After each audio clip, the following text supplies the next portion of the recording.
triangle as a part of rectangle. That means we have one rectangle like this. This is the rectangle. अगर हम यहाँ से diagonal draw करते हैं तो ये दो ट्राइंगल में डिवाइड कर देगा। पहले तो मैं आपको बता दूं इसको क्या बोलते हैं, साइड। ये जो आजू बाजू होती है उसको बोलते हैं साइड, इसको बोलते हैं वर्टेक्स। इफ इसका नाम है ए बी सी डी, तो there are 4 vertices A B and C and D. A B C D उसके क्या vertices, A B B C C D और ए डी उसके क्या है sides, and A C is called diagonal and B D is called diagonal. तो अब आपको diagonal तो पता चल गया। तो अभी रेक्टेंगल है, रेक्टेंगल के चारों साइड क्या होते हैं, 90 डिग्री के होते हैं। दैट मीन्स ये सारे क्या होते हैं, परपेंडिकुलर टू ईच अदर। तो जब इसका डायगोनल AC इसको दो इक्वल पार्ट्स में डिवाइड करता है तो जो ये एरिया होगा रेक्टेंगल का, ठीक है, एरिया ऑफ रेक्टेंगल उसका हाफ करेंगे तो हमें किसका एरिया मिल जाएगा, ये ट्राइंगल का एरिया मिल जाएगा। क्यों, क्योंकि ये पहले पूरा था तो एरिया ऑफ रेक्टेंगल पूरा मिलेगा। क्या होता है, लेंथ इनटू ब्रेथ। पर एरिया ऑफ ट्राइंगल चाहिए तो हमने इक्वल पार्ट में डिवाइड किया, AC मतलब बीच में से हमने उसको काटा है ट्राइंगल को, तो बीच में से काटा है तो रेक्टेंगल का क्या हो जाएगा, वो हाफ हो जाएगा। इसके लिए हमने इसको 1/2 से डिवाइड कर दिया। तो 1/2 डिवाइड किया किसको, एरिया ऑफ रेक्टेंगल को। तो हमारा क्या हो गया, 1/2 इंटू एरिया ऑफ रेक्टेंगल क्या होता है, लेंथ इंटू ब्रेथ। पर देखो ये उसकी ब्रेथ है, ये उसकी क्या है, लेंथ है। अब अगर मैं ट्राइंगल की बात करूं तो ये ट्राइंगल में क्या हो गया, उसका लेंथ जो है वो उसकी हाइट हो गई। अब ऐसे उल्टा ले सकते हो, लेंथ और बेस, हाइट एंड बेस आप किसी को भी ले सकते हो, ब्रीथ को भी, ब्रीथ को बेस लेना चाहो तो ले सकते हो, ब्रीथ को हाइट भी ले सकते हो। और वैसे एज इट इज लेंथ को बेस भी ले सकते हो और लेंथ को हाइट भी ले सकते हो, नो इशू। और ये हाफ का एज इट इज। तो एरिया ऑफ ट्राइंगल क्या आ गया आपके पास, एरिया ऑफ ट्राइंगल आ गया half into height into base. तो ये आपको फॉर्मूला लर्न कर लेना है। किसका फॉर्मूला है ये, area of right angle triangle, not only triangle. थोड़ा याद रखना कि किसका है, राइट एंगल ट्राइंगल। अब राइट एंगल ट्राइंगल क्या होता है, जिस भी ट्राइंगल का एक एंगल कितने का हो, 90 डिग्री का हो, तो उसको हम क्या बोलेंगे, राइट एंगल ट्राइंगल।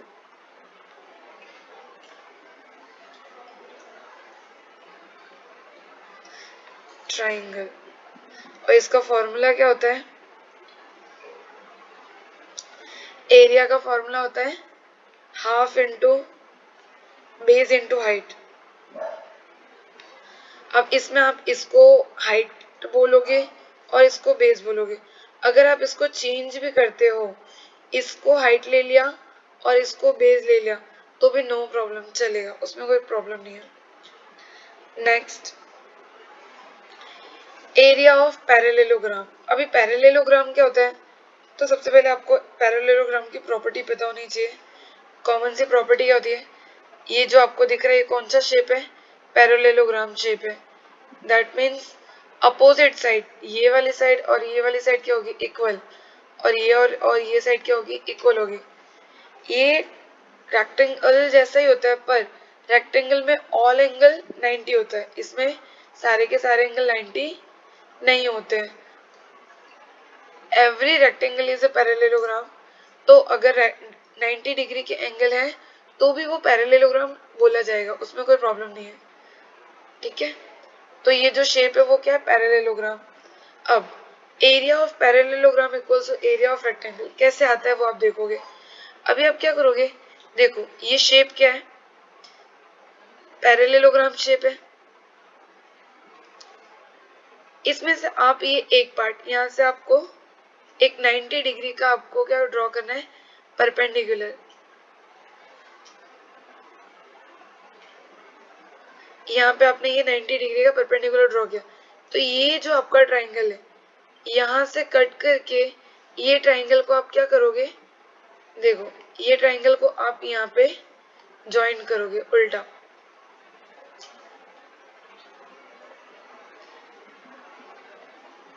ये जो ट्राइंगल था आपने यहाँ से कट करके आपने यहाँ पे ज्वाइन कर दिया, ठीक है। तो अब देखो ये कौन सा शेप आ गया,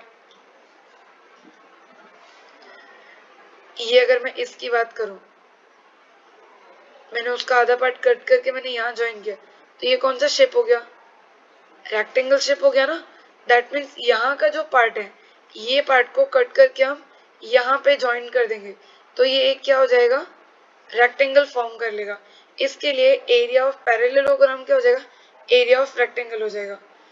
तो एरिया ऑफ पैरेललोग्राम का फॉर्मूला क्या बन जाएगा हमारे पास, एरिया ऑफ रेक्टेंगल क्या होता है, लेंथ इनटू ब्रेथ।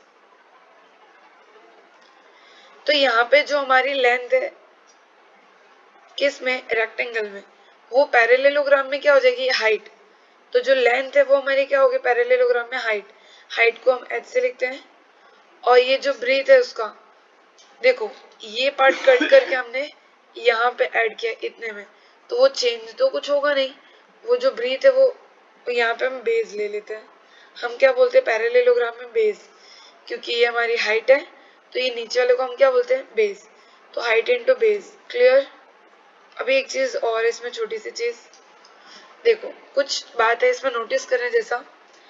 तो ये चार के चारों क्या है, पैरेललोग्राम है। अब ये फर्स्ट पैरेललोग्राम देखो, इसमें ये इसकी हाइट कितनी है 3, और इसके साइड्स कितने हैं 5 और 4, that means this is also 4 and this is also 5, okay. अगर हमें इसका क्या फाइंड आउट करना है, पेरीमीटर हमें फाइंड आउट करना है। तो पेरीमीटर मतलब मैंने ऑलरेडी आपको बताया था, एडिशन ऑफ ऑल साइड। तो 4 प्लस 5 9, 9 प्लस 4 13, फिर 13 प्लस 5 18। तो इसका पेरीमीटर कितना आ गया, फर्स्ट का 18 आ गया। अब इसका हमें क्या चाहिए, एरिया चाहिए। एरिया का फॉर्मूला हमें पता है क्या होता है, हाइट इनटू बेस, ठीक है ना।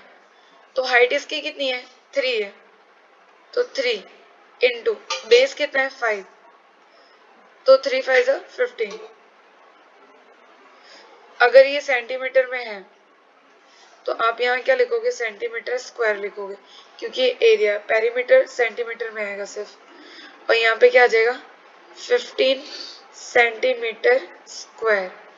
एंड नेक्स्ट अब ये वाला देखिए, इसमें इसमें हाइट कितनी है 3, बेस कितना है 5, तो इसका जो एरिया होगा वो भी height into base, that means height कितना है 3 और बेस कितना है 5, तो 3 इंटू 5 कितना आ गया 15। अगर ये मीटर में दिया हो, सेंटीमीटर में सपोज, चलो हम मान लेते हैं कि हमें किस में दिया हुआ, ये सेंटीमीटर में दिया हुआ है, ठीक है। तो यहाँ पे क्या आ जाएगा, सेंटीमीटर स्क्वायर। तो सेकेंड डायग्राम का भी कितना आ गया 15 सेंटीमीटर स्क्वायर।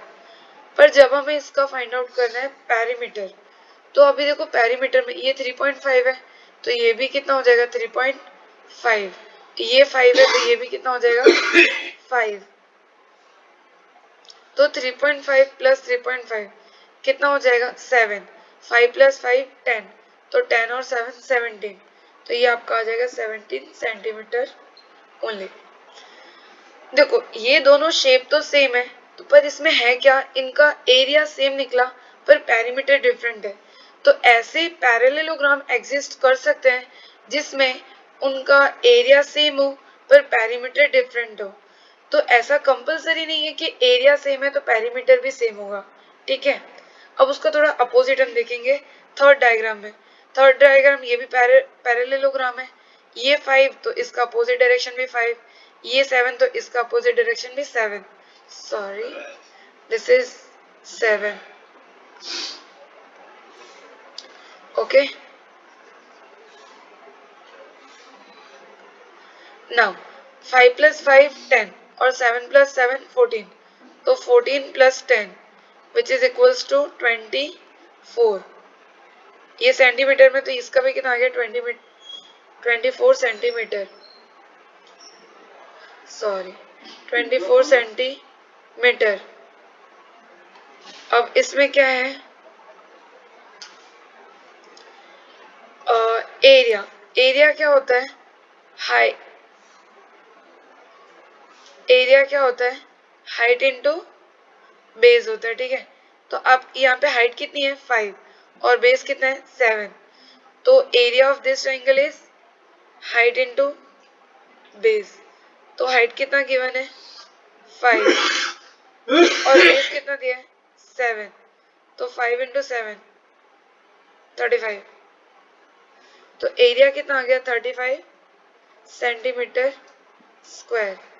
अब ये नेक्स्ट है फोर्थ वाला, इसमें क्या है, ये है आपका 5 लेंथ मीन साइड की वैल्यू है, तो ये भी 5 हो जाएगा और ये भी 7 आ जाएगा। तो इनका पेरीमीटर कितना होगा 5 और 7 12, 5 और 7 12, 12 और 12 कितना हो जाएगा टोटल 24, कितना हो जाएगा 24 सेंटीमीटर, ठीक है। अब इसका आपको एरिया फाइंड आउट करना है, तो एरिया में क्या होगा, देखो एरिया का फॉर्मूला क्या होता है, हाइट इंटू बेस। तो हाइट कितना गिवन है 3, इसको हम जो परपेंडिकुलर लेंथ होती है उसी को हम बोलते हैं हाइट, ये परपेंडिकुलर लेंथ है तो हाइट कितनी हो गई 3 इंटू 7, तो 3 7 जा 21, तो यहाँ पे कितना आता है 21 सेंटीमीटर स्क्वायर। तो इससे आपको क्या क्लियर होता है कि अगर एरिया सेम है तो जरूरी नहीं है कि पेरीमीटर भी सेम हो, ठीक है। और अगर पेरीमीटर डिफरेंट है तो ये भी कंपलसरी नहीं है कि एरिया डिफरेंट है, ठीक है। तो ऐसा हो सकता है कि पेरीमीटर सेम हो एरिया डिफरेंट हो, और एरिया डिफरेंट हो पेरीमीटर सेम हो, ठीक है। Thank you.